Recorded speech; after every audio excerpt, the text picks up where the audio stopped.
Howdy, this is Lemmy with RevZilla. Welcome to 2017 Tires Gear Guide.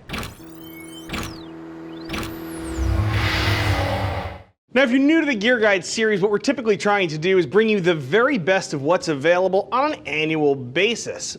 So tires are really no exception. I know that these can be kind of confusing for a lot of people. It's not always easy to know exactly what it is the best for you. Plus, let's be honest, there's a lot of tires out there. It's easy to get diner syndrome and not know exactly what to pick. Hopefully, though, we can help you out. We field a bundle of tire questions here at RevZilla, and it's kind of funny because they all boil down to one single question. Which tire is right for me and my motorcycle? Hopefully, by covering some of the more common scenarios, we can answer that question for a lot of people in one quick video. Now remember too, this gear guide is part of our larger gear guide series. We do the exact same thing for all sorts of different products out there. Whether it's gloves or Bluetooth communicators or helmets, we've got a gear guide on seemingly every piece of motorcycle gear that you could need. Don't be afraid to check out some of the other videos.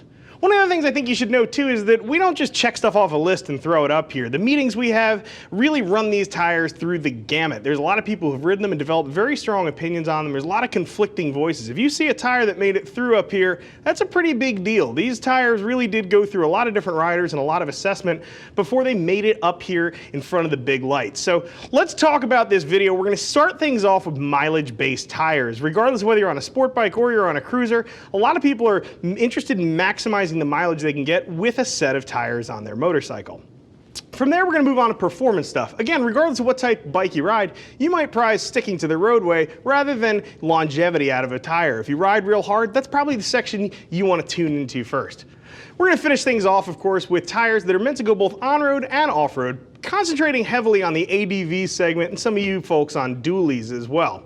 Right now, though, let's get into some of those mileage players. In my left hand here, you can see the Metzler 888 tire. So I'm pretty excited to see this tire up here for a variety of reasons. This thing is a cruiser tire. So if you got a Metro Cruiser or a Harley, this is probably going to be right up your alley. Now, this is a descendant of the ME 880 tire. A lot of you longtime riders will probably remember that tire. It's been around for a super long time and comes in a myriad of sizes. The ME 880 has just been made in so many different sizes. I think that's part of why it's such a giant of this industry. This is the son of that tire. Now we can get a pretty good idea what these things are meant for just by looking at the common street name of this tire. The ME 880 was known as the Marathon, and the 888 is now the Ultra Marathon tire. Now this is a tire I think that it really does pick up where the ME 880 left off. I've run plenty of sets of those, and while I do love them, I love the mileage they give, I've not always been completely satisfied with their wet weather performance. Metzler went back, they revamped a few things, and they changed up the tire enough that it was completely different and is now the 888 tire. So you're still going to get the mileage that you remember the ME 880 having, but this is now the rain weather tire. Now, for those of you who are shopping in this segment, you're going to notice that this is pitted often against the Commander 2. The two seem to be compared very, very often. And we've chosen the Commander 2 as a Tires Gear Guide winner in the past. So some of you may be saying, well, what's so new? Why does this thing make the top of the cut this year? And I think Commander 2 has failed to innovate in one key aspect. I've had an uptick of people talking to us looking for a good, solid white wall tire performer. I'm thinking specifically of folks who are on, a Heritage Softail, perhaps a Road King Classic, or if you're trying to bring sort of that retro look to your Metro Cruiser, you don't always have a great option with a Commander 2. There's not really a white wall option for that.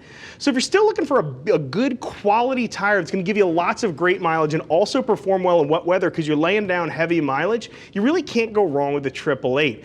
I just installed a set of these on one of my old shovel heads. I'm really looking forward to kind of beating on those tires and see how they hold up over time. Let's get this thing out of here. We'll move on to our next skin here. What we've got is a Bridgestone T30 Evo tire. Now, getting big miles out of your bike isn't just a cruiser guy thing. If you're on a sport bike or sport e-bike, this might be a tire that interests you, especially if you're not spending your entire life carving corners. Now, the T30 Evo also has some pretty famous progenitors. There's the BT-023 Battle Axe tire. That's this tire's dad. And then there's the grandfather of this tire, the BT-021. I'm probably making myself sound super old, but I've spent a lot of time on all of those tires, and they've all done really, really well. Now, when you're considering tire performance, this is a great tire for people, again, who are riding a sporty bike, but not necessarily needing every last ounce of performance out of the tire. When you think tires, really, everything exists on sort of I would say a triangle. You've got 3 points you have to consider. One of them is longevity, one of them is grip, and the third one is going to be cost. You have to factor in exactly what you're paying to get those things. And obviously, as you shift and jockey those qualities around a little bit, the triangle changes shape. The T30 Evo really is kind of like a perfect equilateral triangle. You've got very acceptable grip, really great mileage on here, and it's not going to break the bank in terms of price. If you want to come in firmly with a solid performer in just about all categories, T30 Evo is your tire. Let's get this puppy out of here, and we'll talk about our final entrant in the mileage category this year, and that is the Dunlop Elite 4. I'm excited to see this tire up here. I'm not always the biggest Dunlop cruiser tire fan. However, the Elite series of tires always have been a solid performer for me.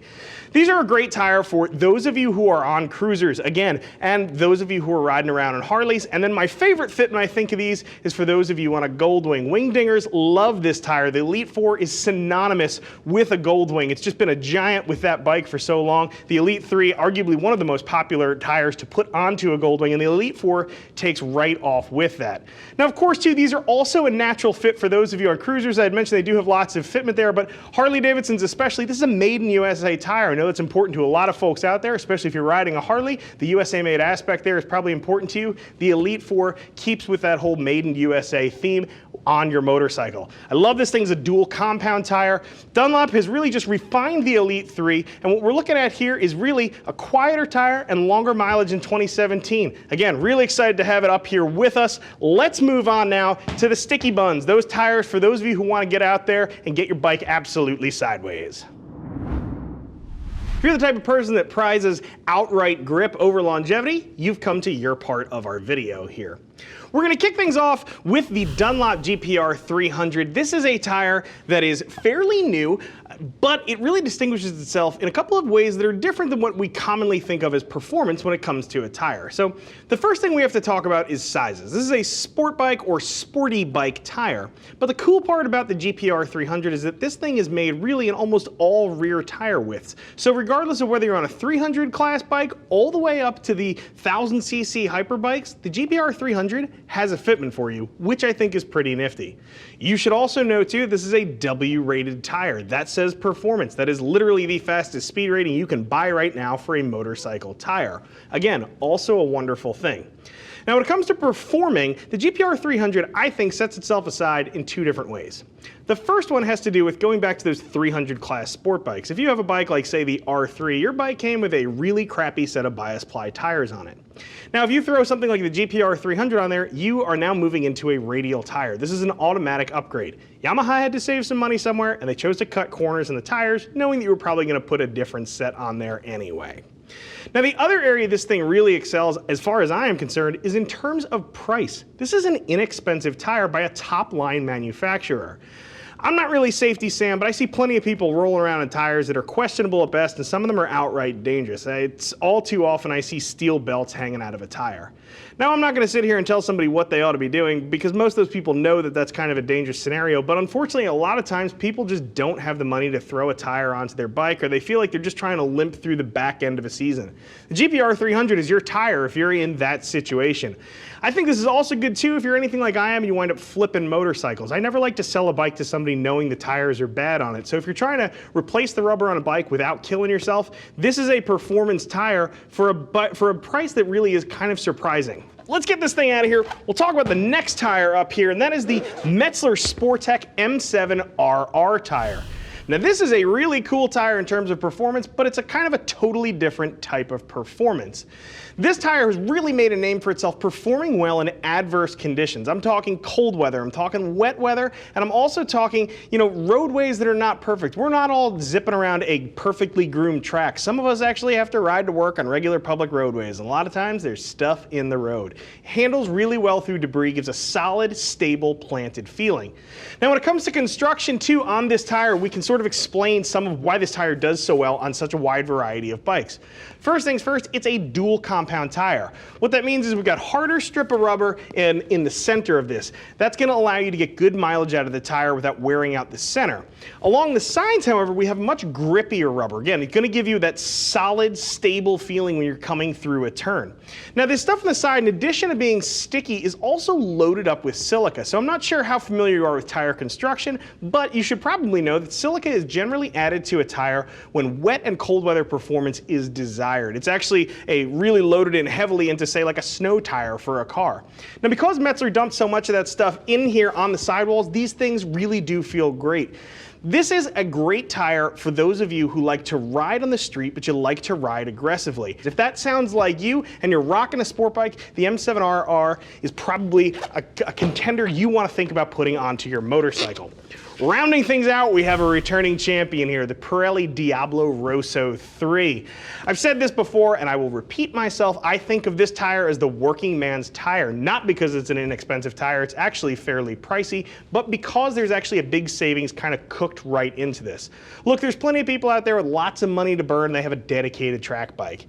And if you're not one of those people, maybe you have a spare set of wheels. But really, for the vast majority of us, we're out there racing on Sunday and riding the exact same bike to work on Monday. There's not many tires out there that can handle both of those jobs equally well, but the Diablo Rosso 3 steps up and gets the job handled.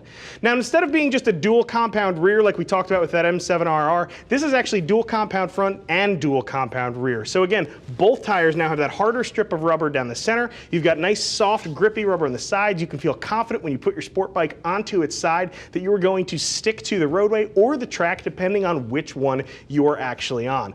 The Diablo Rosso 3, definitely a favorite tire around here. It's really earning itself quite a name due to its performance. Let's roll this thing off here. And remember, all these tires you've seen are part of our 2017 Gear Guide collection. Click that info button and we'll let you shop the entire collection if you're digging anything you've seen so far. Let's move into some of those tires made for getting dirty. If you're the type who takes the path less traveled, or perhaps you don't even take the path at all, you've come to the correct section of the video. Now, if you've seen tire gear guides from years gone past, you know that at RevZilla, we've always been pretty partial to those 50-50-esque tires. Tires designed around spending an equal amount of time both on-road and off-road. However, this year, between our customers and ourselves, we found ourselves venturing a little bit farther off the beaten path. So I think this year what you're going to find is the general trend is these are some knobbier, chunkier tires meant for some pretty serious off-road work.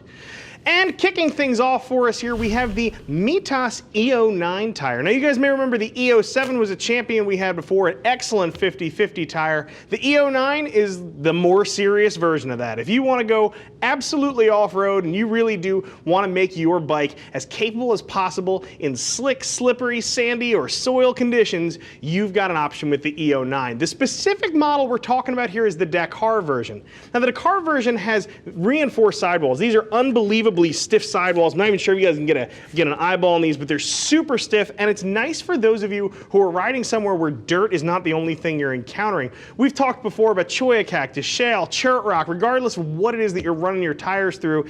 If you're in an environment or a terrain that's aggressive to tires, something like an EO9 will not only give you the hook you need to get through it, but it's also probably going to hold up. Nobody likes changing tires, and you really don't like changing tires when you're on the side of the road trying to get through a muddy swing arm, muddy tools all over the place. Instead, when you spring for something like a Dakar style tire, you're going to have a tire that's going to hold up through that stuff and you're going to ride rather than wrench. Let's get this thing out of here. We'll talk about our next comer here, and that's going to be our Shinko Big Block. No, I'm not talking about a Chevy rat motor. Instead, I'm talking about this tire, specifically named fairly obviously because we've got these huge blocks on here. Now, where the Shinko Big Block really shines is in price. Look, we know there's plenty of people out there, you blew your wad on your bike, you might not want to throw a bunch of money at tires. Instead, though, you do want to hang off-road with some of your buddies, and this is the tire to do it without breaking the bank. The Shinko Big Block is going to be a wonderful option for those of you who want to try your hand at this. You haven't necessarily developed a feel for which off-road tires you like or dislike. The Big Block can be a great starting option to sort of get your feet wet. Let's get that puppy out of here. Glad to see it in the 17 gear guides. And finally, we're going to wind up with, I think, probably the gold standard on off-road tires, and that is the Continental Twinduro. The TKC80 is its other name. Everybody knows this tire. Really, when you talk about a tire that is DOT approved but also meant to go off the road, the Twinduro is the tire everybody compares to. If you don't believe me, just go ask somebody who rides on and off road, ask them what they think about some tire that's not this tire, and you'll find that they compare whatever tire it is you select to this tire. Why? It's super popular. It works for a lot of stuff. Where this baby wins out for me though is gonna be the fitments. Fitment is everything when it comes to tires. There's plenty of people out there who have a bike that's not necessarily an off-road bike, but they wanna go take it off-road. Look, as far as I'm concerned, there are no inappropriate motorcycles, only inappropriate tires. So for instance, this thing comes in sport sizes, 180, 55, 17, 120, 70, 17. If you're the type of rider who again has a metric bike with 17-inch cast wheels on it, you can throw a set of these onto your bike. Add some tubes and you're now ready to go off-road. The other thing I love about this too, comes in sizes for the big R1200 GS. A lot of you guys out there are on that bike. You don't want to change tire sizes. If you're like I am, you're just a little bit paranoid or a little bit anal retentive about keeping the stock size tires in your bike. TKC 80s actually allow that. I'm going to round things out by saying something that might sound a little bit odd, but if you're on an adventure bike, you're planning on taking a big bike off-road, you can almost think of a good set of tires as a crash protection item. If you're actually hooking up and you're making your way down the road, that means you're not crashing and you're probably going to have a great time. You'd be really surprised what a good set of off-road tires can do for your skills and ability when you decide to take, again, that path less traveled. So we're at the end of our journey. You might just be at the beginning of yours now. Of course, if you slap a set of these tires onto one of your machines, of course, you can see these tires. Click that info button. We'll show you every tire you've seen up here.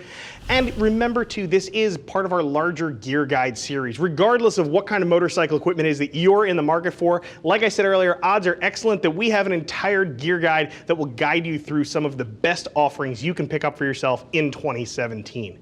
If you need any help, regardless whether it's tires or on some of those other products too, don't be afraid to get a hold of us. Drop me a comment down there. I'll do my best to get to it as quick as I can. Of course, you can always get immediate assistance at any time by talking to one of our very friendly gear geeks. See us at RevZilla.com, or of course, you can always give us a jingle on the telling bone, 877-792-9455. I'm Lemmy. I'm out of here. Before we start, I'd like to go on record as saying The Rock only did 4 tires.